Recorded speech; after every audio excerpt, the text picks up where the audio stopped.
Guys, Israel America के Iran पर हमलों के बाद आयतुल्ला खामनेई की शहादत हो गई, जिसका शोक पूरा ईरान तो मना ही रहा है। साथ ही उनकी शहादत का शोक अलग अलग देशों में भी देखने को मिला। आपको बता दें, आयतुल्ला खामनेई की शहादत के बाद इंडिया के बहुत से शहरों में भी उनका शोक देखने को मिला।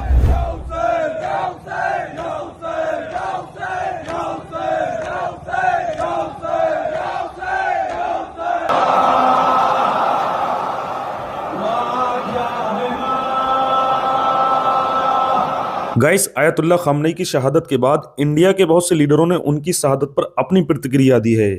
दोस्तों, कांग्रेस प्रवक्ता पवन खेड़ा ने आयतुल्ला खामनेई की शहादत पर कहा, ईरान में सर्वोच्च शिया धर्मगुरु आयतुल्ला खामनेई की इजराइल और अमेरिका के हाथों हत्या हुए 24 घंटे होने जा रहे हैं। प्रधानमंत्री मोदी या भारत सरकार के मुंह से एक शब्द ना आयतुल्ला खामनेई के लिए श्रद्धांजलि का निकला, ना ही इजराइल और अमेरिका की निंदा का निकला। कहाँ गया हिंदुस्तान का नैतिक नेतृत्व, कहाँ गए हमारी भारत की सभ्यता का मूल। पिछले 24 घंटे बहुत कुछ हुआ। पूरी दुनिया एक तरह से हिल गई। ईरान में आयतुल्ला खामेनेई की इजराइल और अमेरिका के हाथों हत्या हो गई। 24 घंटे गुजर गए। हिंदुस्तान की सरकार, प्रधानमंत्री, विदेश मंत्री एक शब्द इजराइल और अमेरिका की निंदा में आपने नहीं सुना इनके मुंह से। भारत हमेशा एक मॉरल लीडरशिप देता था विश्व को।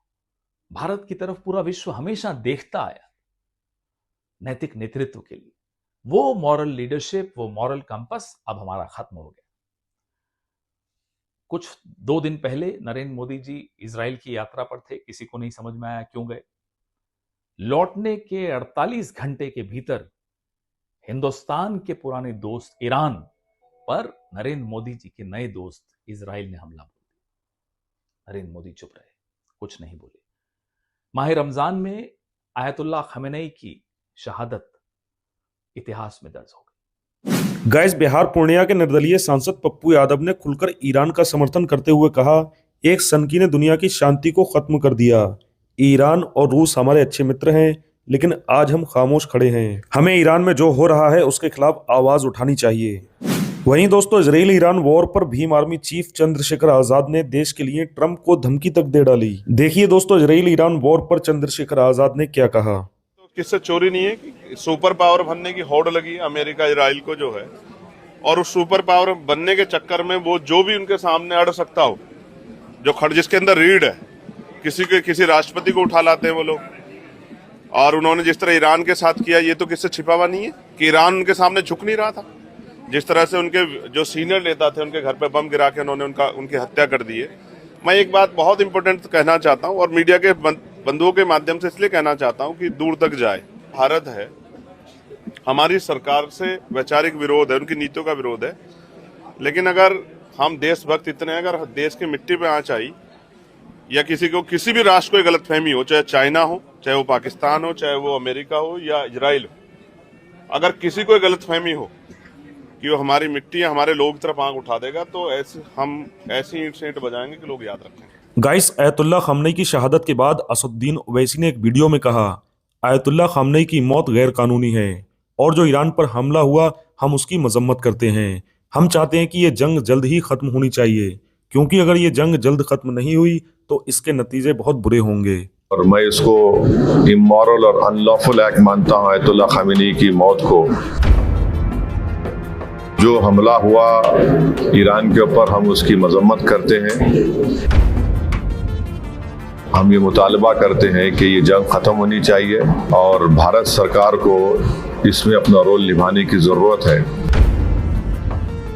और हम उम्मीद करते हैं कि मौजूदा बीजेपी की सरकार आयतुल्ला खामेनेई की मौत को कंडेम करेगी, इस जंग को रुकाने की पूरी कोशिश करेगी।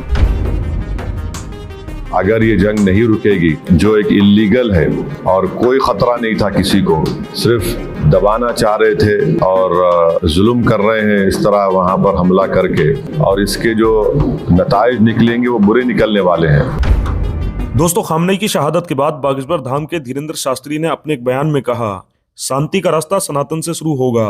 सनातन का मतलब बुद्ध है, युद्ध नहीं।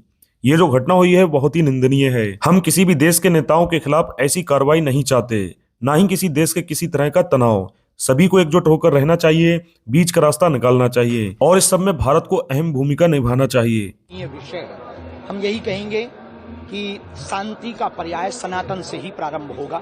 सनातन ही शांति पर, सनातन का मतलब अशांति नहीं शांति, सनातन का मतलब क्रोध नहीं बोध, सनातन का मतलब युद्ध नहीं बुद्धत्व। इस भाव को प्रकट करने वाली परंपरा हमारी सनातन की है और ये जो घटना हुई है बहुत निंदनीय हुई है। हम नहीं चाहते किसी भी देश के राष्ट्राध्यक्ष के प्रति इस प्रकार का कार्य हो और किसी भी देश में किसी भी प्रकार का तनाव हो, सब एक रहें, बीच का रास्ता निकाला जाए और भारत उसमें अहम भूमिका निभाए। गाइस, इजराइल ईरान जंग के बीच दुबई की सोशल मीडिया इन्फ्लुएंसर ने भारतीय मीडिया को सुनाई खरी खोटी। गाइस, उन्होंने भारतीय मीडिया को कहा, वैसे तो आप इंडिया में बदनाम हो ही, अब आप इंटरनेशनल भी खुद को बदनाम कर रहे हो। और उन्होंने ये भी कहा कि भ्रामक खबरों से बचें, यूएई पूरी तरह सुरक्षित है, यूएई में रहने वाले 45 लाख भारतीय सुरक्षित हैं। सोशल मीडिया पर चल रही मिसाइलें, हमले या बुर्ज खलीफा खाली कराने की खबरें पूरी तरह फेक हैं। मेरी इंडियन मीडिया से बहुत रिक्वेस्ट है भाई कि फालतू के टीआरपी के चक्कर में जो है ना, यूएई में जो लोग रह रहे हैं उनको स्ट्रेस मत दें, ठीक है। उन्होंने कहा है, न्यूज में जो अभी फिलवक्त चल रहा है कि दुबई मरीना में और बुर्ज खलीफा को खाली कराया जा रहा है। दुबई मरीना में जो है मिसाइलें गिरी गई है, वहां पे आप देख सकते हैं बुर्ज खलीफा है भाई, चमक रहा है जैसे वो हमेशा चमकता है। तो बस अपने फेक व्यूज के लिए, फेक टीआरपी के लिए फेक न्यूज मत फैलाओ। दूसरी चीज मैं ये कहना चाहूंगी इंडियन मीडिया से कि भाई यहाँ यूएई में 45 लाख लोग इंडियन नेशनलिटी रहती है, तो उन लोगों को यानी कि फालतू का स्ट्रेस मत दो, उनको ना स्ट्रेस दो ना उनके घर वालों को स्ट्रेस दो। अब मैं हमेशा से यही जानती हूँ कि UAE is the safest country और दुबई की यानी कि यूएई की गवर्नमेंट पे भाई हमको पूरा भरोसा है। यहाँ जो भी एक्सपैट्स है, जो यूएई के जो लोकल्स है, वो जो है एकदम सेफ है। तो मेरी इंडियन मीडिया से यही रिक्वेस्ट है कि फेक न्यूज मत फैलाइए। वैसे तो आप लोग इंडिया में हो ही बदनाम, अब आप इंटरनेशनली भी आप अपने आप को बदनाम करो।